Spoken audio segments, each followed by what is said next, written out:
இன்றே டவுன்லோட் செய்து உங்கள் ஃபேவரட் ஷோக்களை என்ஜாய் பண்ணுங்க. பார்வதி, நீ ஏன் இப்படி இருக்க? நீ இப்படி இருக்கிறதுனாலதான் இவ என்ன பண்ணாலும் வெளியில வராதுன்னு உன்னை கொல்ல பாத்திருக்கா. இவளுக்காக நீ அவங்க கிட்ட போய் கெஞ்சிக்கிட்டு இருக்கியே. அம்மா, தயவு செஞ்சு வனஜாமாவை விட்டுற சொல்லுங்கம்மா. நீங்க சொன்னா அவங்க விட்டுருவாங்க. ப்ளீஸ்மா, விட சொல்லுங்கம்மா. உனக்கு என்ன பைத்தியமா? அவங்க உன்னை கொல்ல பார்த்திருக்காங்க. அவங்க பண்ண தப்புக்கு அவங்க தண்டனை அனுபவிக்கட்டும். இது அம்மா எடுத்த முடிவு. நீ தலையிடாத, அமைதியாரு. பெரியய்யா, அம்மா எடுத்த முடிவுல நான் தலையிடுறது தப்புதான். எனக்கு புரியுது. ஆனா வனஜா அம்மா கையில விலங்கோட இந்த வீட்டை விட்டு வெளியே போனா இந்த குடும்பத்தோட மானம், மரியாதை, கௌரவம் இதெல்லாம் என்ன ஆகும்? பார்வதி, என் குடும்ப கௌரவம் போனாலும் பரவாயில்ல, இந்த வனஜா ஜெயில ஒரு நாளாவது இருக்கணும். அப்பதான் அவ திருந்துவா. அவளுக்கு நல்ல புத்தி வரணும்னு தான் நான் இப்படி ஒரு முடிவு எடுத்திருக்கேன். இந்த விஷயத்துல நீ தலையிடாத. அம்மா, உங்களை எதிர்த்து பேசுறேன்னு தப்பா நினைக்காதீங்க. வனஜா அம்மா ஒரு நாள் ஜெயில இருந்துட்டு வந்தா கூட அது இந்த குடும்பத்துக்கு தீராத களங்கத்தை ஏற்படுத்திடும். அது உங்க பெருமைக்கு அழகில்லம்மா. அதனால அவங்கள மன்னிச்சு விட சொல்லுங்கம்மா. பார்வதி, உன் விஷயத்துல வனஜாவை நான் எத்தனை தடவை தான் மன்னிக்கிறது? ஆனா அவ திருந்துற மாதிரியே தெரியலையே. ஜெயிலுக்கு போயிட்டு திரும்பி வரும்போதாவது திருந்தி வரட்டும்.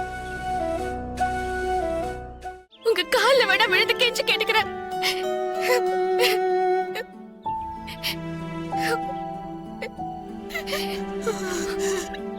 இந்த ஒரு தடவை வனஜா அம்மாவை மன்னிச்சு விட்டுருங்கம்மா. உங்களுக்கு கெஞ்சி கேட்டுக்கிறேம்மா.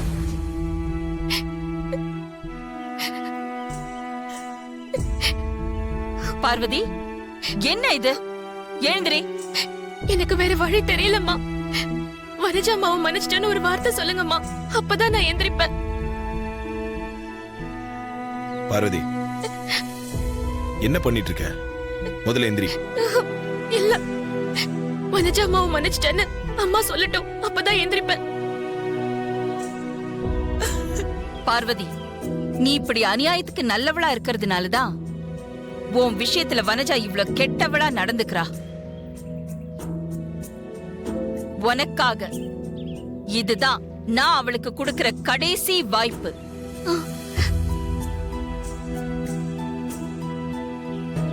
அவளை விட்டுடுங்க. நான் என் கம்ப்ளைண்ட வாபஸ் வாங்கிக்கிறேன். மத்த விஷயங்களை நான் கமிஷனருக்கு போன் பண்ணி பேசிக்கிறேன். நீங்க கிளம்பலாம். Okay madam.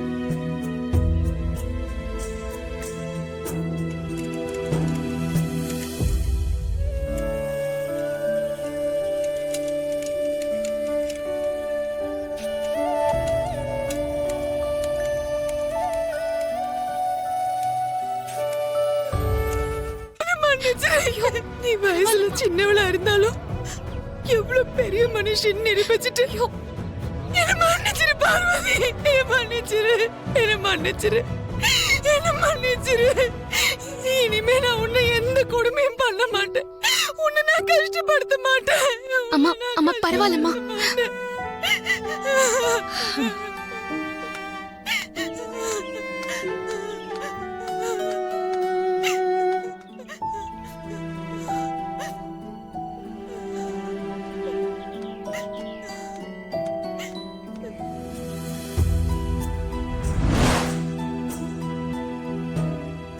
அத்த, நல்ல வேளை பார்வதி பெரியத்துக்கிட்ட கெஞ்சி கேட்டு பெரியத்த உங்களை மன்னிச்சு ஜெயிலுக்கு போகாம காப்பாத்திட்டாங்க. ஆமா அத்த, பார்வதி கிட்ட நீங்க திருந்திட்டதா சொல்லி மன்னிப்பெல்லாம் கேட்டீங்களே, உண்மையாவே நீங்க திருந்துட்டீங்களா அத்த?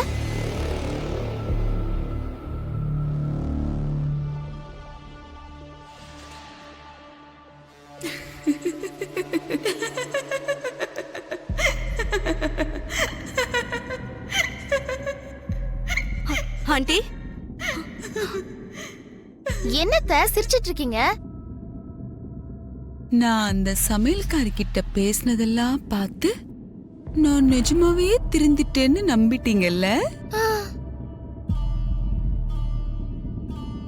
அதெல்லாம் அந்த அகிலாண்டேஸ்வரிய நம்ப வைக்கிறதுக்கு நான் போட்ட டிராமா.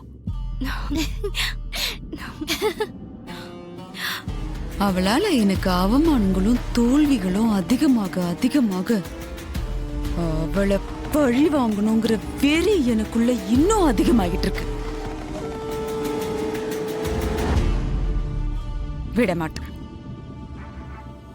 அந்த சமையல்காரிய நான் விட மாட்டேன். என் ஜென்ம விரோதி அந்த பார்வதி தான்.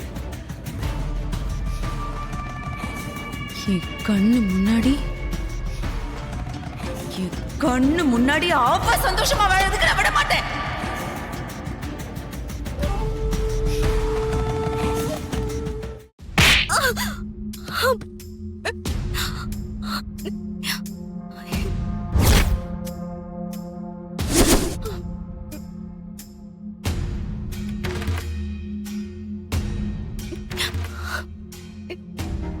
அறிவில்ல உனக்கு? எவனாவது கால் பண்ணி உன்னை பத்தின ஆதாரம் என்கிட்ட இருக்குன்னு சொன்னா பணத்தை தூக்கி கொண்டு போய் கொடுத்துருவியா? இப்ப என்னாச்சுன்னு பாத்தியா? நீ அவனுக்கு பணம் கொடுத்ததையும் நீ அவன்கிட்ட பேசினதையுமே உனக்கு எதிரான ஆதாரமா ஆக்கிக்கிட்டு சிகரெட்டால உனக்கு நீயே சூடு வச்சுக்கிற அளவுக்கு உனக்கு கொண்டு வந்து விட்டுட்டான். அவனை நான் டிஸ்போஸ் பண்ண போறேன். எனக்கு உபயோகம் இல்லாத அந்த தீபக் அந்த ஆதிக்கு யூஸ் ஆக மாட்டான். அந்த பார்ட்டில மட்டும் வச்சு அந்த சமையல்காரி கதையை நான் முடிச்சிருந்தேன்னா அதுவே அந்த ஆதிக்கு பெரிய தண்டனையா இருந்திருக்கும் Nandini.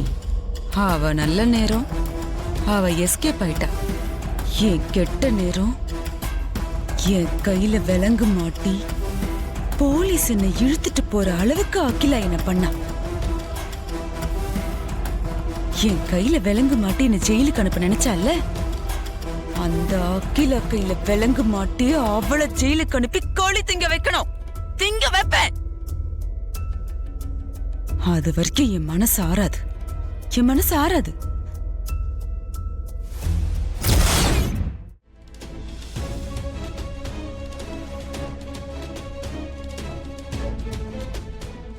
Good morning sir.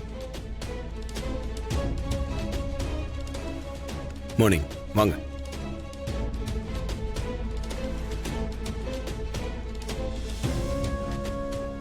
Sir reception